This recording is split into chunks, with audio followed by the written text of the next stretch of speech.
Alun Lewis was born in 1915 here in South Wales, but he had a comfortable upbringing. His father was a director of education.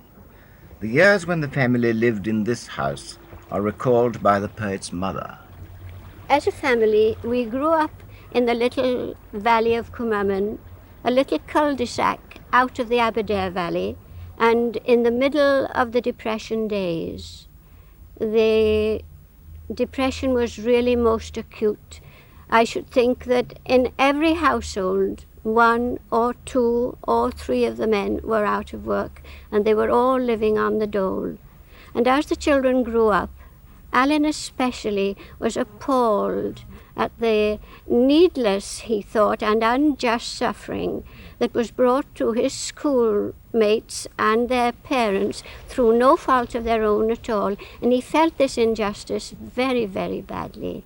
And when we came away for our annual holiday down in the lovely secluded beach of Penryn, we used to throw off all these sufferings and afflictions as far as we could and try and forget ourselves in the lovely playground that was at the children's disposal.